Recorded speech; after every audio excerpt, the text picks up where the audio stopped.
இயேசுவிலே பிரியமான எனதருமை சகோதர சகோதரிகளே, நீங்களே இவர்களுக்கு உணவளியுங்கள்.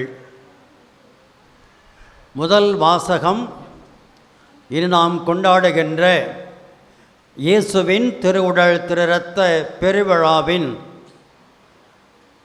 ஆதி முக்கியத்துவத்தை வெளிப்படுத்துகின்றது. ஆபிரகாம் காலத்திலேயே அப்பத்திற்கும் திராட்சை ரசத்திற்கும் ஒரு முக்கியத்துவத்தை மெல்கிசேதேக் என்ற அந்த ஷலோம் அரசர் குறிப்பிடுகின்றார். பழைய ஏற்பாட்டு 40 ஆண்டுகள் பாலை நிலத்தில் பயணம் செய்த பொழுதும் கூட அவர்களுக்கு இறைவன் கொடுத்தது அந்த மன்னா என்ற உணவுதான். இயேசு ஆண்டவர் காலத்திலும் இதுபோன்ற 2 மாபெரும் புதுமைகளை செய்து மக்களுக்கு உணவை வாரி வழங்குகின்றார். இந்த அருமையான சூழலில் தேவ நற்கருணையின் முக்கியத்துவத்தை உணராத புனித பவுல், அதை பற்றி அவருக்கு எந்த விதமான சிந்தனையும் இல்லை. இரா உணவின் பொழுது அவர் அங்கே இருந்ததும் இல்லை.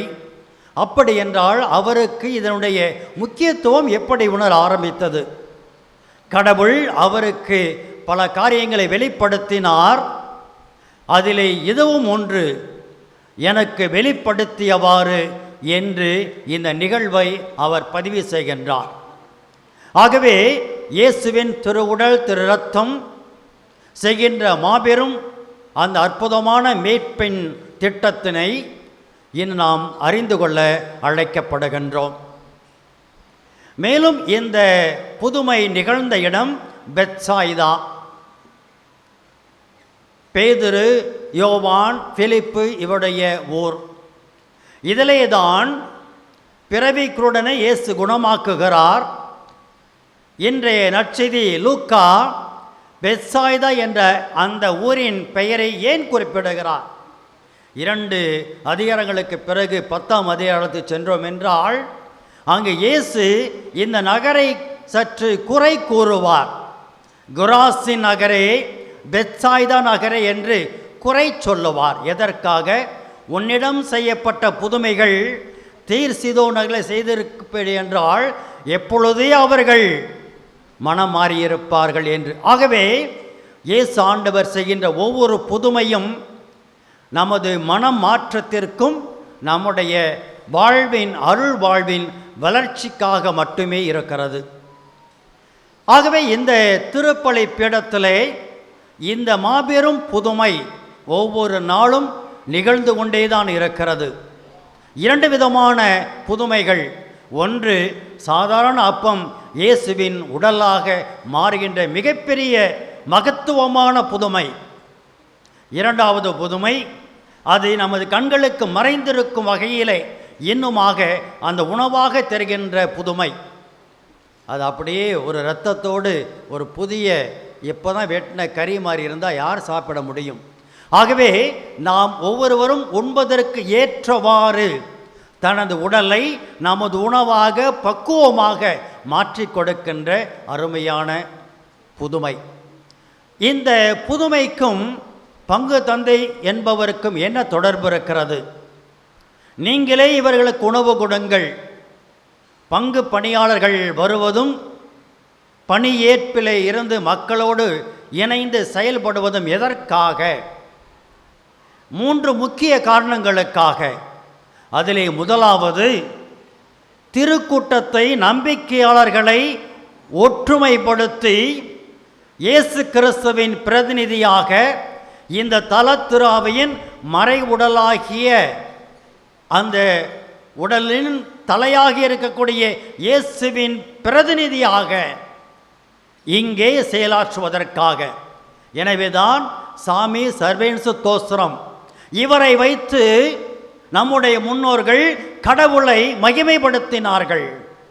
ஆகவே பங்கு பணியாளர் என்றால் இந்த தல திரு அவையை இயேசுவின் பிரதிநிதியாக இருந்து மறை மாவட்டத்தின் பெயரால், ஆயரின் பெயரால் இந்த சமூகத்திற்கு தலைவராக செயல்படுவது. அப்படி என்றால் ஒருங்கிணைப்பாளராக இங்கே பார்க்கிறோம்.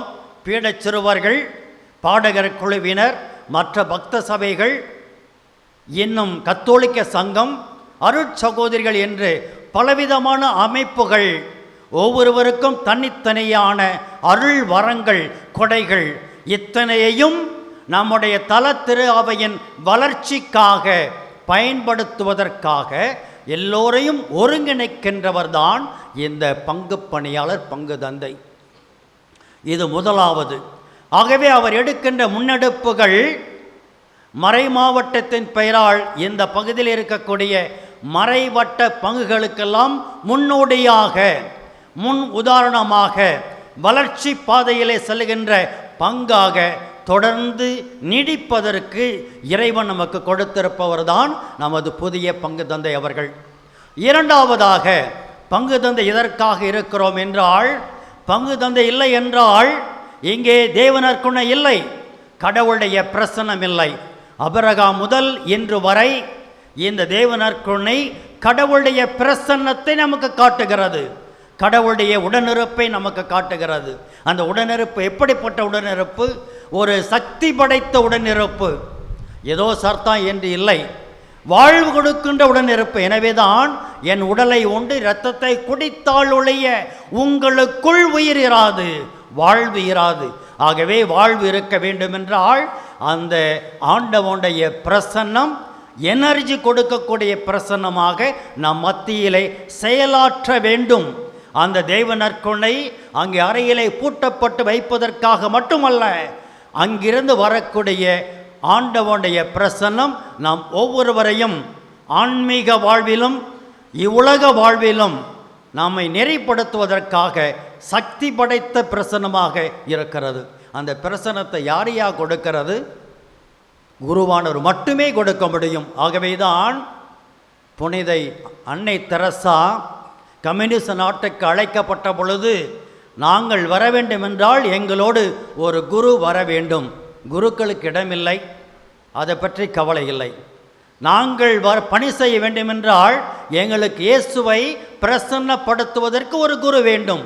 ஆகவே குருக்கள் நுழைய முடியாத நாட்டுக்கு கூட இந்த இறை பிரசன்னத்தினால் ஒரு குருவானவர் அதிகாரப்பூர்வமாக அன்னை தெரசா அழைக்கப்பட்டிருக்கிறார்கள். அப்படி என்றால் இந்த இறை சமூகத்திற்கு இயேசுவை பிரசன்னப்படுத்துவதற்கு, வல்லமையான இயேசுவின் பிரசன்னத்தை மக்களுக்கு வழங்குவதற்குத்தான் இங்கே பங்கு தந்தைகள் செயலாற்றுகின்றோம். இரண்டாவது. இறுதியாக மூன்றாவது, பங்கு தந்தை இங்கே பங்கு பணிகளை செயலாற்றுகின்றோம் என்றால் இங்கே பணியேற்கிறோம். எதற்காக? பணிபுரிவதற்காக. மக்களோடு இணைந்து மக்களை ஒருமுகப்படுத்தி எல்லா வகையிலும் எந்த பணி இந்த தல திரு அவைக்கு தேவைப்படுகிறதோ அந்த பணியினை செய்வதற்காக இந்த தல திரு அவையின் பணியாளராக, முதன்மை பணியாளராக செயல்படுத்துவதற்காக கடவுள் பெயரால் அனுப்பப்படுகின்றவர்தான் பங்கு தந்தை. ஆகவே கிறிஸ்துவிலே பிரியமானவர்களே, இப்படிப்பட்ட அருமையான முப்பணிகளையும் திரு அவையை ஏற்படுத்துகின்றவர்தான் பங்கு தந்தை. அந்த திரு அவையிலே வல்லமையான இயேசுவின் பிரசன்னத்தை கொண்டு வருபவர்தான் பங்கு தந்தை. அந்த தல திரு அவையின் வளர்ச்சிக்காக தன்னையே இது என் உடல் அவர் சொல்லுகிறார்.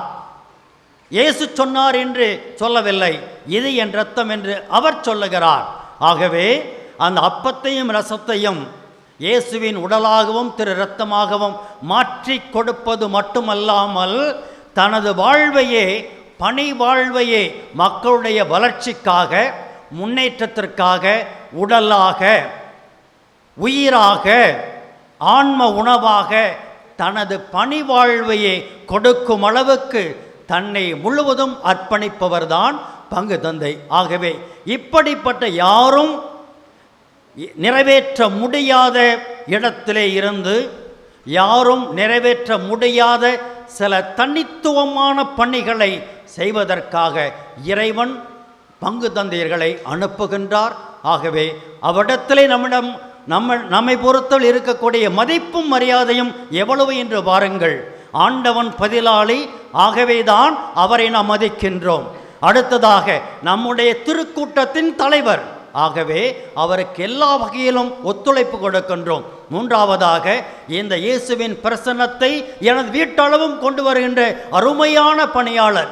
ஆகவே அவருக்கு நன்றி உள்ளவர்களாக வாழ கடமைப்பட்டிருக்கின்றோம். இறுதியாக, நமது வாழ்வின் முன்னேற்றத்திற்காக எல்லா வகையிலும் உணவாகவும் இரத்தமாகவும் பானமாகவும் வாழ்வாகவும் வழியாகவும் உயிராகவும் இயேசுவின் பெயரால் வாழ்ந்து காட்டுகின்ற ஒருவரை நாம் பெற்றிருக்கின்றோம். ஆகவே எல்லாரும் இணைந்து செயல்பட கடமைப்பட்டிருக்கிறோம் என்பதை உறுதியேற்பதற்காக இந்த நாள், இந்த அருமையான வேளையிலே நமக்கு இந்நாள் வரை 6 ஆண்டுகளாக பங்கு பணியிலும் சரி மறைவட்ட பணியிலும் சரி மிக சிறப்பாக பணி செய்து வந்த நம்முடைய தந்தை பீட்டர் ஆரோக்கியதாஸ் அவர்களுக்கு மிகுந்த கரவொலி எழுப்பி மறை மாவட்ட இந்த பெயரால் நமது நன்றிகளை அன்போடு தெரிவித்துக் கொள்கின்றோம்.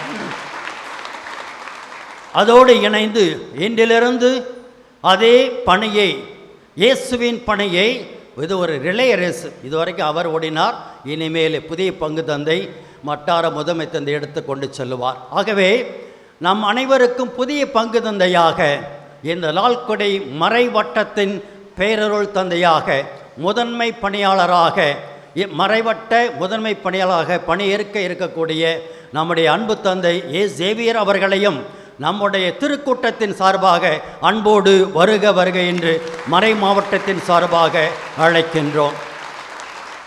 ஆகவே இந்த பணியேற்பு நேரத்தில் தனது இந்த பணியினை ஏற்க வருமாறு அருள் தந்தை சேவியர் அவர்களை அன்போடு அழைக்கின்றேன்.